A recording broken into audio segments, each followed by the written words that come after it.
माता सीता ने हनुमान जी को अमरता का वरदान दिया था और आज हम कलयुग में हैं और कलयुग के परिप्रेक्ष्य में अगर सबसे ज़्यादा पूछने या जानने वाला सवाल आपको मिलेगा, वो मिलेगा कि किसने या किसी ने भी हनुमान जी को देखा है कि नहीं देखा है। तो हनुमान जी को देखा है या नहीं देखा है इसका जवाब तो मेरे पास नहीं है, लेकिन हनुमान जी को महसूस कैसे किया जाता है वो आज मैं आपको कराता हूँ। मैं हूँ उन्नाव जनपद में पडरी फार्म हाउस में और संकट मोचन धाम में।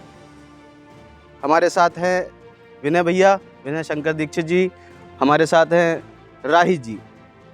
हम आपको आज ये मंदिर के बारे में, इसके आसपास की जगह के बारे में सब कुछ बताएंगे, सब कुछ दिखाएंगे। आइए सबसे पहले देखते हैं मंदिर में क्या एक भव्यता है। आइए सर।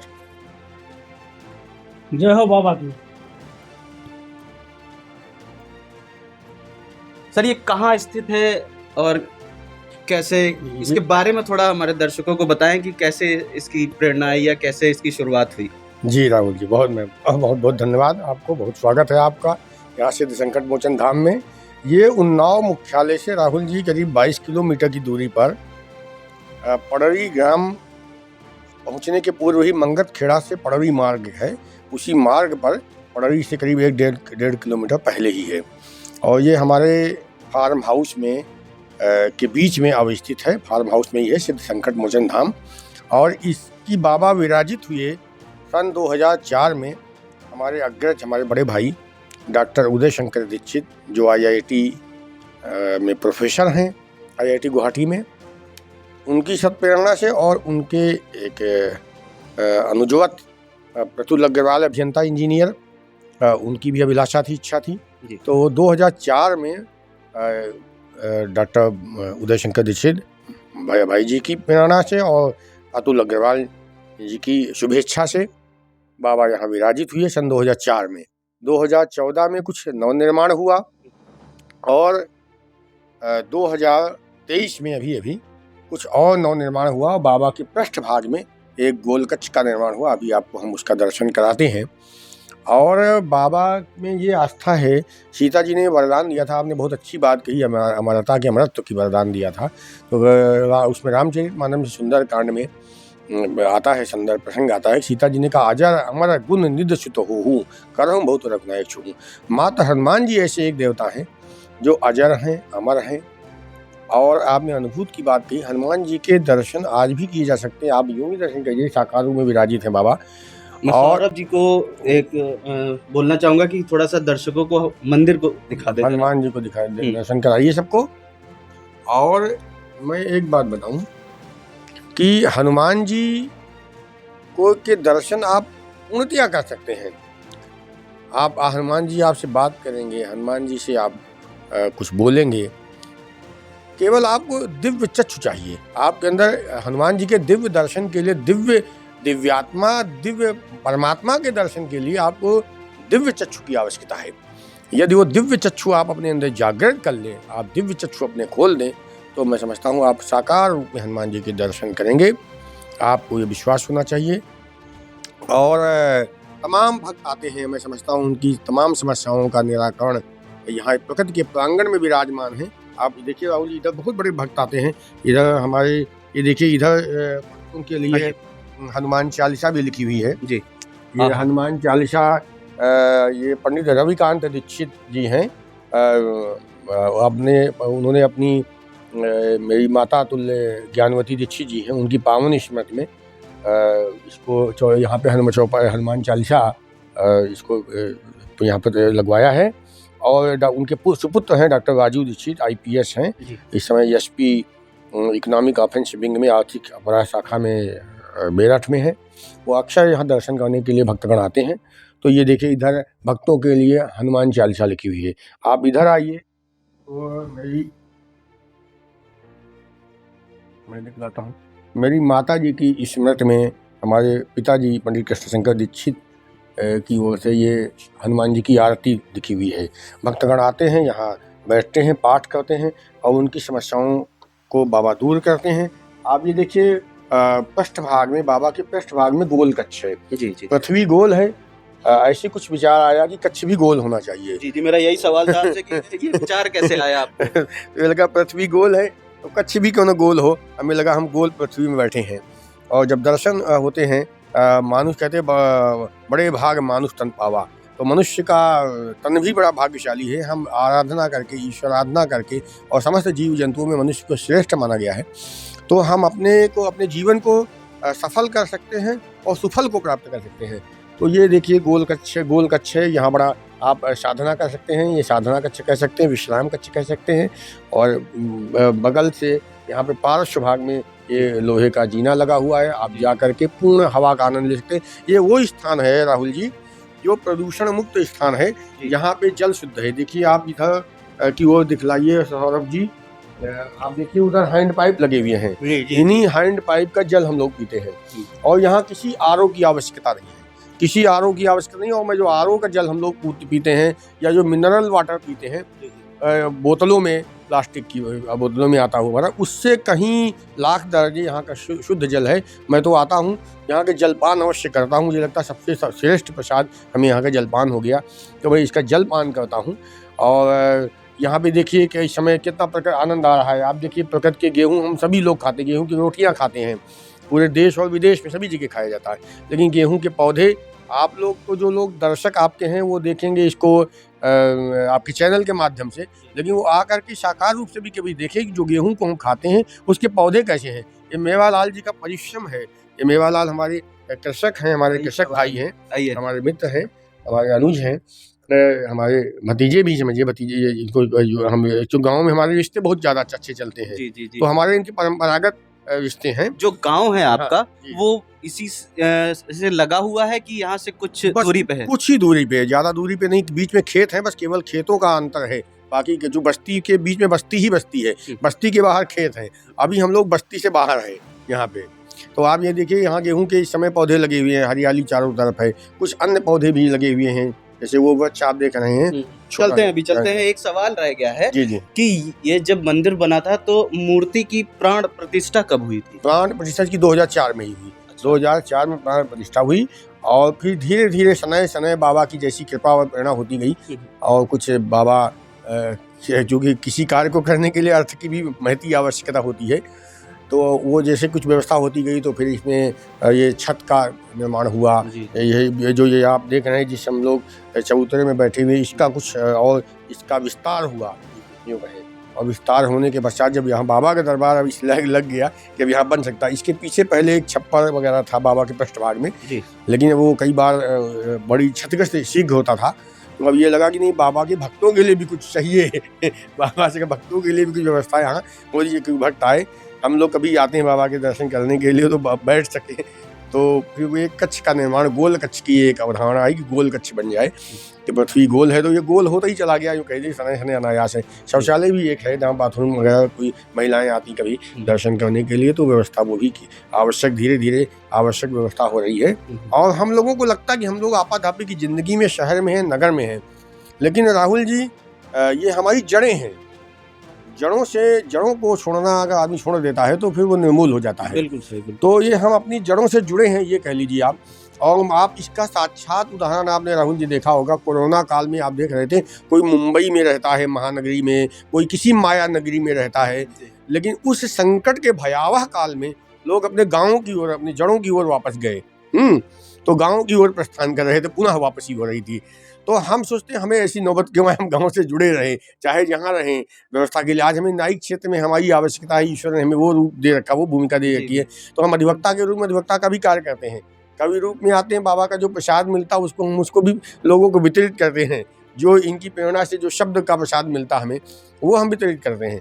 लेकिन हमें जड़ों से जहाँ जुड़े हुए हैं, जो हमारे पूर्वजों ने भी हमको दिया है जड़ें, जिससे हम जुड़े हुए हैं, उसकी ओर हमें आना और लोगों को जोड़ना। हम यहाँ मित्रों को भी लाते हैं, हमारे साथ मित्र भी आते हैं।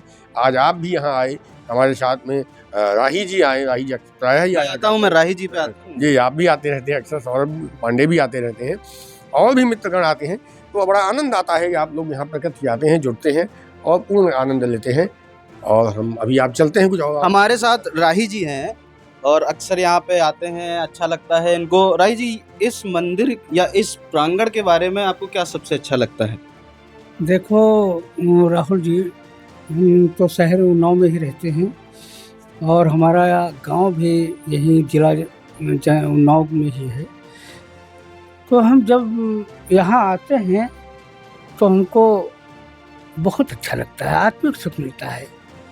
अपने गांव दूरी होने के कारण पहुंच नहीं पाते हैं, तो अक्सर आसू जी के पास यहाँ आया करते हैं और मुझे अपनी एक पंक्ति याद आती है, वो ऐसा दिलाती है हमको, गांव की माटी बुलाती है मुझे, गांव की माटी बुलाती है मुझे, मैं शहर में फंस गया हूँ क्या करूँ। तो उस एहसास को यहाँ आने पर मैं मिटाता हूँ और आत्मिक संतोष पाता हूँ। हम हनुमान जी के शरण में हैं, राही जी हमारे साथ हैं। तो आइए हम आपको सुनाते हैं। राही जी ने एक कविता कह लीजिए लिखी है हमारे हनुमान जी पे, आइए वो सुनाते हैं, फिर मेरे साथ आप बने रहें। तो बाबा बजरंग बली की एक कविता आप सभी के सामने रख रहा हूँ, ध्यान दें। रौद्र रूप प्रभु शिव शंकर के, रौद्र रूप प्रभु शिव शंकर के, पवन पुत्र अंजन के लाला, राम भक्त हनुमान वीर के, करते सब है जय जयकारा। पिता केसरी मातु अंजनी महावीर कहलाते हैं। राम चरण के अनुरागी बन कृपा सभी पर दिखलाते हैं। लंका जारी सिया सुधिलाए, राक्षस कुल को संघारा। इंद्र जीत के सख्त बाण से, लखन लाल के प्राण उबारा। अक्षय वध रावण का मर्दन, अहि रावण वध करने वाले, जय जय जय बजरंग बली प्रभु, दया भाव को रखने वाले। दया दिखाते हो बालाजी, भक्तों पे दुख आन पड़ा है। संकट मोचन इस संकट में, जन मानस भयभीत खड़ा है। प्रभु से निवेदन करना चाहता हूँ कि समाज की दशा सुधारें। बहुत पतन हो रहा है, धर्म का विनाश हो रहा है, अधर्म बढ़ता जा रहा है। तब कहना चाहूँगा कि आज तुम्हारी सब नर नारी हाथ जोड़ फरियाद करें। शंकर सुवन केसरी नंदन, पवन पुत्र ना देर करें। अभय दान दें जनमानस को, अभय दान दें जनमानस को। भारत से संकट को हर दो, भारत से संकट को हर दो। हटा निराशा और हताशा, जन जीवन मंगलमय कर दो, जन जीवन मंगलमय कर दो। जय श्री राम। आइए हम दिखाते हैं आपको कि यहाँ पे क्या क्या चीज़ें हैं, कौन कौन से पेड़ हैं। विनय जी थोड़ा बताएं हमारे दर्शकों को कि यहाँ पे क्या क्या आपने लगवा रखा है, या कैसे इसको कैसे मैनेज करते हैं, उस पर अभी हम आएंगे मेवा जी के साथ। ये राहुल जी कंजी का इसको कहते हैं, कंजी का वृक्ष है। ये छाया के लिए है और ये अभी अपनी ये कह लें कि ये युवावस्था पे है। अभी पौध नहीं परिपक्व नहीं हुआ है, लेकिन इसका विस्तार कर रहा है। तो ये कंजी का छाया के लिए है। इसके बगल में ही ये देखिए राहुल जी नींबू का है। अच्छा। और ये नींबू बड़ा है, जैसे संतरे का जैसा नींबू होता है और बड़ा होता है। इसमें कई देखिए नींबू के फल लगे। इसका शेप थोड़ा अलग है, ये मतलब कैसा? ये हाइब्रिड है। अच्छा। ये नींबू जो देशी नींबू छोटा सा पीला होता है, हम लोग अक्सर उसका प्रयोग करते हैं, वो वैसा न होके ये संतरे का कुछ है इसमें हाइब्रिड। तो ये नींबू का इसका बहुत बड़ा होगा। अभी ये तो विस्तार होगा, अभी तो वो छोटा है और ये बड़ा हो जाएगा। तो ये नींबू का है। और इसके बगल में देखिए एक फूल का है। ये फूल देखिए लगे हुए सुंदर चांदनी टाइप का फूल है। ये देखिए फूल, इसके फूल हनुमान जी के, ये फूल का है। और इसके बगल में आइए मैं आपको दिखलाता हूँ। आइए, ये चांदनी का पौधा है, ये चांदनी का है जी, ये चांदनी का है। इसके बगल में आप आइए, देखिए ये कनेर है, ये कनेर है, लाल कनेर। इसका फूल लाल होगा। अच्छा जी, लाल कनेर है। और तो ये मैनेज मेवा जी करते हैं क्या? मेवा जी सब देखते रहते हैं। मेवा जी इधर आइए जरा। मेवा जी ही एक चीज मालिक। बताइए कि ये जितने पेड़ लगे हैं इनको सारा पानी वानी आप ही देते होंगे? हाँ। इनमें से बहुत सारे ऐसे पेड़ हैं या कितने हैं जिनको पानी कम लगता है और जिनको रेगुलर पानी आपको यहाँ पे देना पड़ता है? पानी के लिए सभी हैं। सभी वाले हैं, ऐसा हाँ, कोई सब- नहीं है? हाँ, सभी हैं। हम्म। टाइम टाइम देते रहते हैं पानी। और फसल भी आप ही देखते हैं? हाँ हाँ मैं अभी काहे की फसल है अपने यहाँ? गेहूँ गेहूं की। हम्म। थोड़े दिन पहले यहाँ पे वो भी था, हाँ लाही। लाही कट गया। कट गया। कैसी थी हुई अब की बार इस बार? ठीक है, ठीक बढ़िया। ठीक है। पिछले साल से अच्छी है कि नहीं? नहीं कमजोर है। कमजोर है? क्यों? पाला पड़ गया ना, पाला पड़ा। बारिश आज बहुत हो गई। बारिश हो गई। हम्म। अच्छा, तो रात का क्या सीन है? प्रॉब्लम है यहाँ पे कुछ?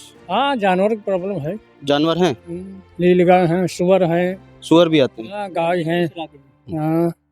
अच्छा, बड़ा इलाज जिसको तो कैसे बड़ा- कैसे कैसे फिर मैनेज करते हो? अब मैनेज का ऐसे जो है ऊपर से टार्च मारते हैं, भगाते हैं। अच्छा बड़ा इलाज बहुत खतरनाक है, तो कहो हमला कर दें। अच्छा, तो थोड़ा रात में थोड़ा ध्यान से। हाँ ऊपर रहते हैं हाँ। गोल चबूतरे पे। आइए आपको दिखाते हैं थोड़ा सा आगे चल के। ये देखो गुलाब है, ये गुलाब है और इसके बगल में भी ये हमारा पुष्प का है केला। और ये सिंचाई के साधन संसाधन के लिए ये पाइप पड़े हुए हैं, पाइप ये है। सिंचाई के लिए हैं। अब ये यहाँ बगल में सबमर्सिबल ट्यूबवेल भी है। और ये कोठी किस बात की है? परंपरागत जो हमारा इंजन होता था ट्यूबवेल, पंखे वाला सिस्टम नीचे, ये वो सिस्टम है, इसमें पुराना सिस्टम है। इंजन अभी चालू हालत में है, वो भी चलता है। डीजल इंजन, ये डीजल से संचालित होता है। ये आपकी पगडंडी यहाँ से जाने के लिए रास्ता है। रास्ते के लिए। सौरभ जी थोड़ा दिखाएं। और ये पगडंडी देखिए, उधर भी एक सोलर लाइट लगी हुई आप देखिए। अच्छा, हाँ ये सवाल था, मैंने भी थोड़ा ऑब्जर्व किया कि आप काफ़ी बढ़ावा दे रहे हैं सोलर जो आजकल चल रहा है। एक अभियान मोदी जी का भी चल रहा है और आप भी सपोर्ट कर रहे हैं। तो इसमें ये पूरा जो प्रांगण है ये सारा सोलर से ही जो है चल रहा है? सोलर, यहाँ सारी लाइट की व्यवस्था जितनी है सोलर से है। आप देखिए कि वो हनुमान जी के ऊपर जो उसके वो जो आप देखे शिखर के सामने आगे जो लाइट लगी हुई है वो सोलर लाइट है। वो दिन में बंद रहती है और रात जैसे अंधेरा होता है स्वतः वो प्रकाशमान हो जाती है, जल जाती है। तो वो तो सोलर लाइट वो हो गई। बाकी आप जो अभी इंटरनल लाइट हम आपको दिखाएंगे जो अंत भाग में है वो भी सोलर से ही है। हनुमान जी प्रकृति के देवता है, वो स्वयं में सूर्यदेव से प्रकाश ले रहे हैं। तो ये मानिए, तो सोलर के ऊपर देखिए छत पे 2 पैनल लगे हुए हैं। सौरभ जी आप उधर की तरफ दिखलाइएगा, उसके छत के ऊपर 2 पैनल लगे हुए हैं। जी जी जी जी। वो सारा वो उससे प्रकाश, जितनी लाइट हनुमान जी के मंदिर में जलती है, पृष्ठ भाग में जो गोल कक्ष है उसमें भी जो लाइट जलती है वो सब सोलर लाइट जलती है। वहाँ तक कि जो उसके एक पंखा लगा हुआ है फैन, वो भी सोलर से ही संचालित, सोलर ऊर्जा से, सौर ऊर्जा से ही संचालित होता है जी। तो यहाँ प्रकाश की जितनी भी व्यवस्था है वो सौर ऊर्जा की व्यवस्था है। और ये सूर्यदेव दिन में भी प्रकाश देते हैं, ये हम कहें रात में भी वही प्रकाश देते हैं। तो सूर्यदेव दिन और रात यहाँ 24 घंटे विद्यमान रहते हैं, हम ये कह सकते हैं राहुल जी। विनय जी, ये अभी दिखा रहे हैं अपने दर्शकों को, दिखाइए कि ये खेती जो अभी चल रही है, ये जितना एरिया दिख रहा है ये सारा इसी के अंडर आता है ना? ये एरिया लगभग आप जहाँ पे देख रहे हैं जितने पोल खड़े हुए हैं, यहाँ जहाँ पोल खड़े हुए हैं, पोल के अंदर का जो भाग है ये हमारा फार्म हाउस है। ये हमारी सारी यहाँ पे पोल के अंदर वाली जमीन, ये हमारी जमीन है यहाँ पे। और मंदिर भी हमारी जमीन में ही, बीच में बाबा अपने अवस्थित है। बाबा की जमीन हम लोग कह लें, तो बाबा का ही दिया हुआ प्रसाद है, उसी में बाबा विराजमान है। तो जितना इसका ये जो पोल दिख रहे हैं इसके अंदर का जो भाग है ये सब मंदिर, इसी में बीच में मंदिर स्थापित है और यहीं सब खेती हो रही। मेवालाल जी इसकी व्यवस्था देखते रहते हैं, निरीक्षण करते रहते हैं, समय समय पे खाद देना, पानी देना, उगाना, और समय समय पर हम भी आया करते हैं। कभी कभी स्वतः आते हैं और कभी कभी मेवालाल के बुलावे पर भी आते हैं, और कभी हनुमान जी के बुलावा, ये कहने लगे हनुमान जी का तो स्थायी बुलावा है, जैसे आज हम सब आए, जैसे हम सब आ गए। और कभी मन में अगर कुछ बेचैनी भी होती है तो मुझे यहाँ बाबा की स्मृति आ जाती, बाबा की याद आ जाती, तो बड़ा आत्मिक सुख मिलता है। मुझे लगता कि मैं यहीं विराजमान हो गया हूँ। जब मैं कभी अगर आंख बंद कर लेता हूँ, नाव में हूँ या उन नाव के बाहर हूँ, कहीं कभी काव्य यात्रा पर हूँ, तो भी मुझे लगता, जो याद आ जाती, मुझे लगता मैं वहाँ पहुँच गया और मुझे दर्शन हो गए। और जब यहाँ आ जाता हूँ तो मुझे लगता मुझे दुनिया के सारे पार्क और दुनिया का जितना प्राकृतिक पार्क भी तो राहुल जी आप देखते हैं शहरों में कृत्रिम है, वो भी प्राकृतिक नहीं है। हम वहाँ घास उगाते हैं, जमाते हैं गमले का वो उसको प्राकृतिक रूप से सजाते हैं उन पार्कों को। तो वो हम वहाँ प्रकृति को निर्मित करते हैं और यहाँ स्वनिर्मित प्रकृति है। यहाँ आप आए हैं तो यहाँ जितना आनंद आपको स्वतः मिलता है तो वो आनंद अब वो आनंद अपने आप में दिव्य आनंद है और वो आनंद परावाणी है। मैं कह दूं उस आनंद को हम शब्दायित नहीं कर सकते हैं। और हमारी शब्द गंगा का भी यही राहुल ध्येय है कि शब्द गंगा हमारा, आप देखिए यहाँ पे आप आए हैं राहुल जी, यहाँ आपको जल प्रदूषण मुक्त मिलेगा, जल में कोई प्रदूषण नहीं है। यहाँ आप कोई आप TDS देख लीजिए, कुछ भी कर लीजिए, और जो आप जल जो शहर में पी रहे हैं, मिनरल वाटर जिसको कहते पी रहे हैं, उन सबसे शुद्ध जल हमारा ये प्राकृतिक जल है, प्रकृति ने मुझे दे रखा है। और यहाँ हवा आप देखिए प्रदूषण मुक्त है, कोई हवा आप देखिए यहाँ न कहीं धुआं है न कुछ है न कड़क, बिल्कुल शुद्ध हवा आपको, शुद्ध वायु मिल रही है, शुद्ध जल है, शुद्ध वायु है, संपूर्ण वातावरण शुद्ध है। और हमारा शब्द गंगा जो शुद्ध अभियान है उसका भी हमारा ध्येय यही है कि हम शब्द गंगा शुद्ध अभियान के माध्यम से संसार में जितने प्रकार के प्रदूषण हैं उनसे मुक्ति हमें मिल सकती है और हमें मुक्ति पाने का प्रयास करना है, क्योंकि शब्द हमारे भावों और विचारों का मूर्त रूप है। तो उन जो भावों और विचारों के मूर्त रूप हैं, तो जब शब्द हमारा शुद्ध होगा तो भाव और विचार हमारे शुद्ध होंगे, और जब भाव और विचार हमारे शुद्ध होंगे तो मैं समझता हूँ दुनिया के समस्त प्रदूषणों से हमें मुक्ति मिल जाएगी। शब्द का कारक जो प्रदूषण है, जो प्रदूषणों का कारक जो है वो हमारा शाब्दिक प्रदूषण है और हमारा मानसिक प्रदूषण है, हमारा ये जो हमारे भावों और विचारों का प्रदूषण है। तो हमारे वैचारिक जो, इसीलिए ये शब्द गंगा उन्नाव की धरती से राहुल जी हमको आपको सबको गर्वानुभूत होनी चाहिए कि बाबा काशी विश्वनाथ की प्रेरणा से, बाबा सिद्धशंकर मूर्तिनाम हनुमान जी की प्रेरणा से हमने दुनिया का अभूतपूर्व वैचारिक महाअभियान, आपका जो पहला मैं कह दूं वैचारिक महाअभियान उन्नाव की धरती से प्रारंभ हुआ, शब्द गंगा शुद्ध अभियान। और ये सन 2005 से इसका एक अभियान के रूप में इसका शुभारंभ हुआ, श्री गणेश हुआ। तो वही उसी अभियान की श्रृंखला में है कि हम प्रकृति के प्रांगण में परिवेश में आए, प्रदूषण मुक्त परिवेश में आए हैं और इसका हम आनंद ले रहे हैं। मेरा कहना है लोगों से, जाना है जहाँ भी वहाँ जाओ, जाना है जहाँ भी वहाँ जाओ, और जब भी संभव हो अपने गांव लौटकर अवश्य आओ, अपने गांव लौटकर अवश्य आओ। क्या बात है। तो जैसा भी बताया, मेवा जी ने भी बताया कि रात में सर यहाँ पे आते हैं कुछ जानवर हैं, और आपने बताया बगल में ही गांव भी है। हाँ है? तो मेरे हिसाब से जानवर तो नहीं आने चाहिए, क्योंकि यहाँ पे मान लीजिए अगर कोई रुका है या कुछ हो रहा है, कुछ है, तो थोड़ा डेंजर वाला सीन नहीं बनता है कुछ? राहुल जी, इसमें बड़ी एक गंभीर समस्या ये है कि जो कुछ जंगली जानवर, जंगलों का देखिए जानवर क्यों आ रहे हैं समझना होगा। पहले हम लोग अपने बचपन में याद करते हैं, शायद आप भी मुझसे उम्र में आप मुझे समझता हूँ काफ़ी कम है, परंतु शायद आपने भी वो सीन देखा ही होगा कि पहले गांव में बस्ती में होता था, ये लकड़बग्घा आया है, जी बड़ा एक होता था, तो वो बड़े मतलब कई महीनों या साल में एक आध बार ऐसे हम लोग सुनते थे लकड़बग्घा आ गया।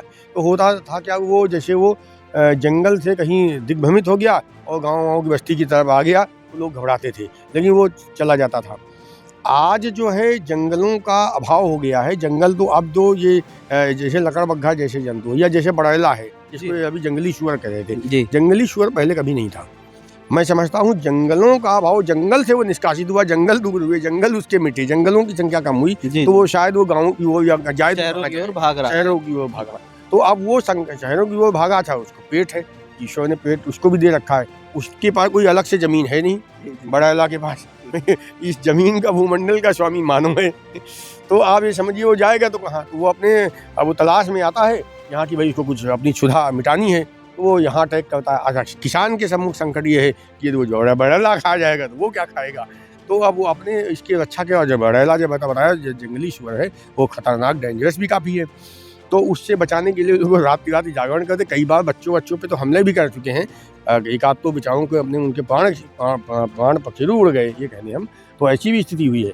लेकिन ये है कि अब अच्छा दूसरी चीज़ जो हमारे ये डोमेस्टिक जानवर, जैसे हमारे जो डोमेस्टिक जैसे ये बैल है, बछड़ा है या गाय है, अब आप देखिए ये आप जो हमारा बैल है राहुल जी, ये पूरी तरीके से बैल हमारा बेरोजगार हो गया।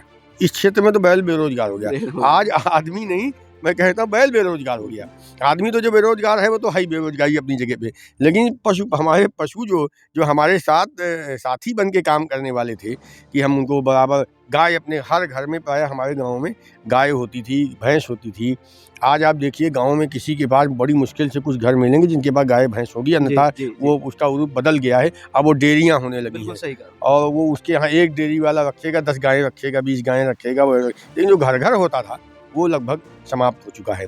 बैल हर आदमी पालता था, अब मशीनीकरण का युग आ गया है तो लोग ट्रैक्टर से खेती करा लेते हैं, ट्रैक्टर से ही कटिंग करा लेते हैं इसकी। और इवन ये संकट बहुत बड़ा हो गया कि मशीन एक ऐसी आई है यहाँ पे जो इसकी बाली को गेहूं की निकाल लेता है, ऊपर के भाग को ये बाली को निकाल लेता है और नीचे का पोर्शन छोड़ देता है। पहले इसका नीचे के पोर्शन का भूसा बनता था, आप देखेंगे बाली है, बाली, और ये नीचे का इससे भूसा बनता था। तो अब भूसा के मशीन अलग आती है, पृथक अगर कोई बनवाए, वो कास्टिंग उसकी महंगी पड़ती है। तो होता क्या प्रायः वो जो नीचे का पोर्शन लोग छोड़ देते हैं, उसको पराली जिसको बोलते हैं, बाद में उसको जलाते हैं। तो अब क्या हुआ, केजरी वाली बहुत परेशान रहते हैं इससे वो पराली से और प्रदूषण फैलाती है जलाने से के बाद में। तो स्थिति यही है कि इसी से तो अब क्या होता कि जानवरों के लिए संकट पैदा हो गया कि उनको चारा नहीं मिल पा रहा, भूसा नहीं मिल पा रहा। और इससे क्या होता है, आदमी गेहूं तो अपना ले लिया, किसान उसको सहज हो गया।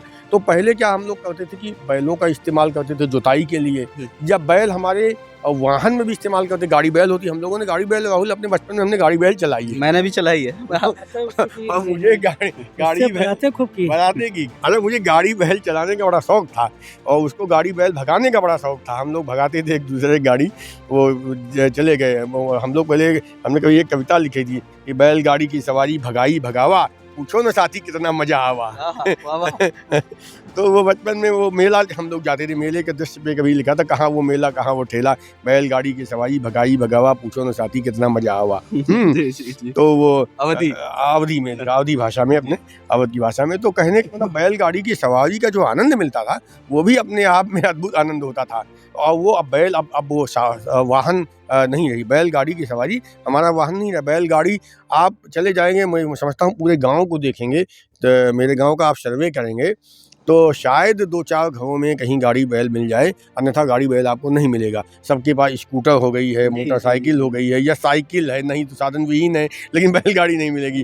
किसी के पास 4 पहिया वाहन आपको मिलेगा, ट्रैक्टर हैं, ये संसाधन हो गए। तो आप ये मुझे लगता है ये इंडेंजर्ड जो स्पीशीज होती हैं उसमें चला गया है ये। बिल्कुल चला गया। तो आप ये कहने का मतलब ये हमारे सब बेरोजगार जो भटक रहे हैं बाहर, इनके पास कोई ज़मीन नहीं, बैल के पास कोई ज़मीन नहीं, गाय के पास कोई ज़मीन नहीं है, तो अब ये जाएंगे कहाँ जाएंगे? हम ही आपके खेतों में आएंगे, वहाँ चलने की जाते, तो वो संकट पैदा हुआ है। अच्छा, गौशालाएँ आप कहें गौशाले, लेकिन गौशालाओं में अभी मैं राहुल जी बताऊँ, आप स्वयं सर्वे कर सकते हैं, वो समुचित व्यवस्था नहीं है, तमाम जगह शेड भी नहीं है। भयंकर जाड़े में आप सोचिए, वहाँ उसके अंदर वो हैं और उसके अगर पर्याप्त शेड नहीं है तो आप समझिए वो ऐसे जाड़े में उनको सीधे उनका एक्सपोजर भयंकर शीत से होगा। तो और पानी की उतनी कई बार गौशालाओं में समुचित व्यवस्था नहीं, और गौशालाओं के सापेक्ष जो हमारे जो पशु और बच्चे हो गए, इनकी संख्या ज़्यादा है, आज कोई पालता नहीं है। तो अब ये समस्या हो गई, तो ये बेरोजगारी का उनका भी बेचारों का दौर गुजर रहा, तो ये संकट किसानों के लिए भी पैदा है। अभी अपनी कृषि को किसी प्रकार से संरक्षित करते हैं, रात मेवालाल वगैरह और यहाँ के इनके साथी सब जागरण करते हैं कई बार वो झुंड के झुंड में आते हैं, तो रात में सोते हैं, दिन में जगते हैं, दिन में जगते हैं, रात को सोते हैं। नहीं, अब ये कह लें कि जब मौका लगा, रात दिन में भी कभी आ सकते हैं, ऐसा नहीं है, लेकिन अभी बारी ऐसे करते रहते हैं, पूरा घर का घर लगा रहता है। तो ये अब ये यहाँ पे मंदिर परिसर में कच्छ बन जाने से और कुछ सुविधाओं से हो जाने से इनको कुछ आराम मिला है बेशक। तो ऐसे परिवेश में यहाँ ये चल रहा है राहुल जी। तो अगर मान लीजिए कोई दर्शन करना चाहे, हमारे जानने वाला, आपका जानने वाला, या कोई नॉर्मल आदमी, तो यहाँ पे आने की कोई वो तो नहीं है, मतलब कि कुछ जो जिन लोगों को जाना जाता है उन्हीं को दर्शन करवाए जाते हैं, या कोई भी आ सकता है? नहीं, दर्शन के लिए कोई भी आ सकता है। दर्शन के लिए हमारा मंदिर परिसर है और देखिए पगडंडी बनी हुई है, भक्तों की सुविधा के लिए पगडंडी भी बनवाई है, अपने स्वकोष से बनी है जिसे पगडंडी। और बशर्ते ये है कि बस अनुशासित तरीके से आए, दर्शन करें। यहाँ पे कोई मद्यपान वगैरह बिल्कुल निषेध है, कोई ऐसा नहीं है यहाँ हो सकता है, ऐसा कोई भक्त जो है वो ऐसा करता भी नहीं है। तो वो सामान्य तौर पे अपना आए और अपने वाहन को, वहाँ पे नीम के वृक्ष आप देख रहे हैं, नीम का वृक्ष सौरभ जी दिखलाइए, तो नीम का वृक्ष है, जहाँ पे गाड़ी आप दूर से दिखलाए गाड़ी खड़ी है, वहाँ पे आके अपने वाहन खड़ा कर सकता है या सड़क है, नज़दीकी सड़क है, जी जी। वहाँ पे वाहन खड़ा कर सकता है। और पगडंडी से आए, यहाँ जल की सुविधा है। और मंदिर बीच में दोपहर के समय में थोड़ा बंद होता है बाबा के विश्राम के लिए, और रात में मंदिर बंद होता है। बाकी दिन में आप ये कह लीजिए प्रातः से लेके 12 बजे तक आए, दर्शन करें आराम से, शाम को आए। और यहाँ बहुत भक्तगण आते हैं। बगल में गांव हमारा ये रमई खेड़ा गांव देख रहे हैं, इधर सौरभ जी आप इधर की दृश्य करिए, दिखलाइए, दृश्य करिए। ये रमई खेड़ा गांव है, ये बिल्कुल निकट, यहाँ से मुझे लगता है 300 मीटर की दूरी पे होगा, 300-400 मीटर की दूरी पे। तो यहाँ पे रमई खेड़ा के तमाम भक्त आते हैं। ये इधर की ओर ये देखिए कुछ पेड़ों से आच्छादित है। इधर जो बस्ती है ये गाँव पड़री है, ये गाँव पड़री है।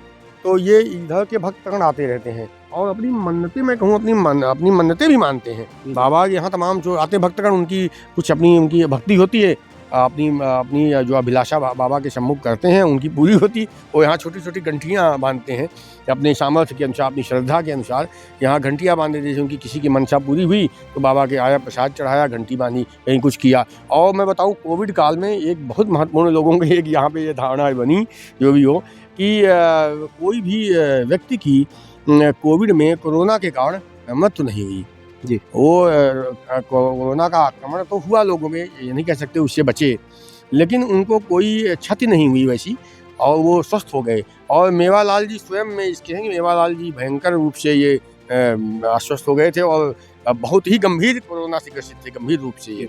लेकिन बाबा की कृपा, मेवा तो यही मानते हैं कि बाबा की कृपा है, और ये पूर्णतः स्वस्थ हो गए। आज हमारे बीच में हैं मेवालाल जी, और इन्होंने भी इसके बाद रामचरितमानस का अखंड पाठ भी यहाँ पे मेवालाल ने अपने करवाया हुआ। तो बाबा की सब कृपा है, सबको निरोग रखे हुए हैं। और कहते हैं, नाशे रोग हरे सब पीरा, जपत निरंतर हनुमत बीरा।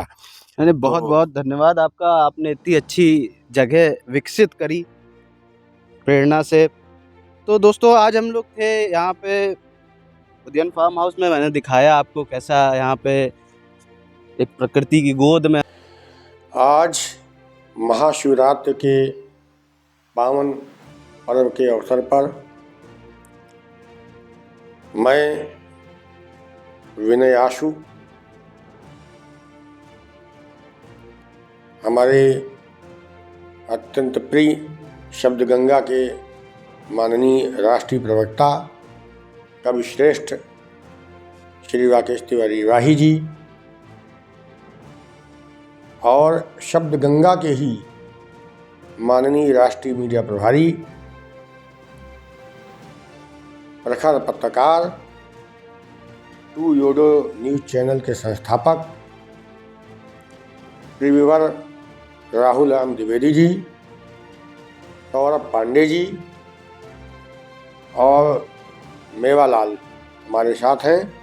हम आज सिद्ध संकट मोचन धाम,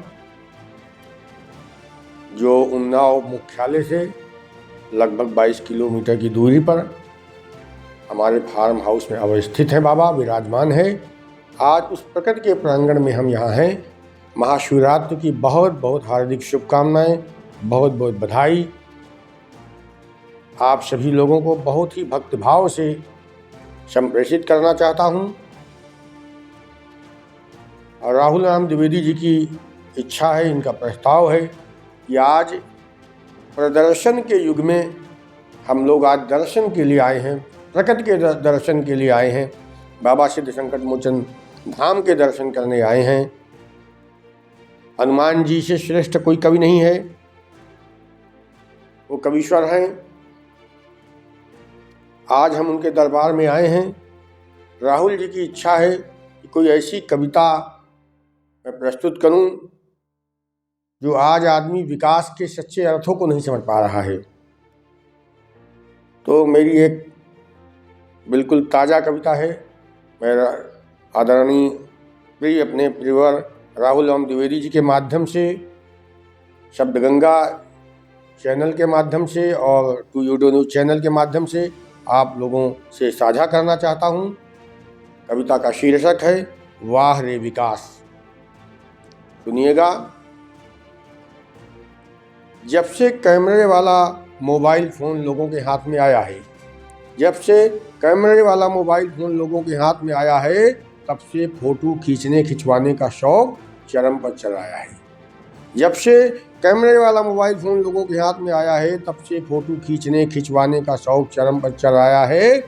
दर्शन लोग भूल रहे हैं, दर्शन लोग भूल रहे हैं, प्रदर्शन को दे तूल रहे हैं, प्रदर्शन को दे तूल रहे हैं, दर्शन लोग भूल रहे हैं, प्रदर्शन को दे तूल रहे हैं।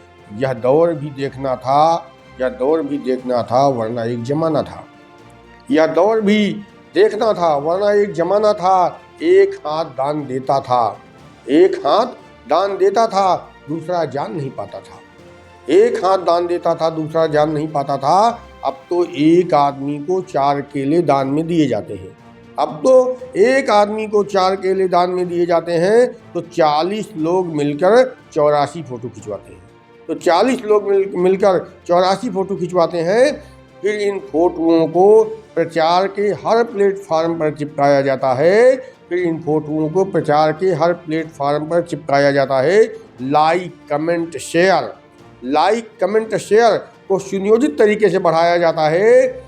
इस मोबाइल फ़ोन ने पूरी दुनिया को अपने में समेट लिया है। इस मोबाइल फ़ोन ने पूरी दुनिया को अपने में समेट लिया है, परंतु पास में बैठे हुए आदमी को आदमी से दूर किया है। परंतु पास में बैठे हुए आदमी को आदमी से दूर किया है। इस मोबाइल फ़ोन ने पूरी दुनिया को अपने में समेट लिया है, परंतु पास में बैठे हुए आदमी को आदमी से दूर किया है। यदि एक आदमी व्हाट्सएप देखने में व्यस्त हो जाता है, यदि एक आदमी व्हाट्सएप देखने में व्यस्त हो जाता है, तो दूसरा आदमी आंखें 4 होने की लालसा में त्रस्त हो जाता है।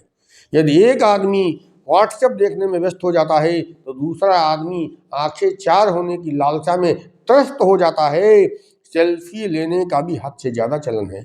सेल्फी लेने का, आदमी सेल्फी लेते लेते सेल्फिश हो रहा है। तब मैं कहना चाहता हूँ कि सेल्फी लेने का भी हद से ज़्यादा चलन है। सेल्फी लेने का भी हद से ज़्यादा चलन है। लोग सेल्फिश हो रहे हैं, दिलों में जलन है। लोग सेल्फिश हो रहे, दिलों में जलन है। वाह रे मशीनीकरण, वाह रे मशीनीकरण, वाह रे विकास, वाह रे मशीनीकरण, वाह रे विकास। जरा गौर से देखिए अपने आसपास, जरा गौर से देखिए अपने आसपास। हार्ट बुक में अपनों को भी नहीं बिठा पाते हैं।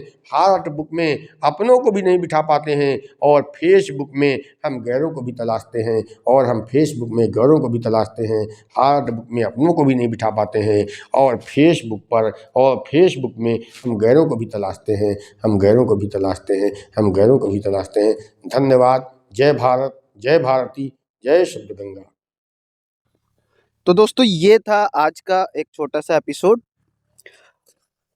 आप कमेंट में बताएं हमको कैसा आपको लगा, जगह कैसे लगी, और आपको किस तरह की जगह और देखनी है, तो हमारे कमेंट बॉक्स है उसमें आप लिखें। हम कोशिश करेंगे कि आपको वहाँ के भी दर्शन कराएं। आज के लिए बस इतना ही, फिर जल्दी मिलेंगे। नमस्कार।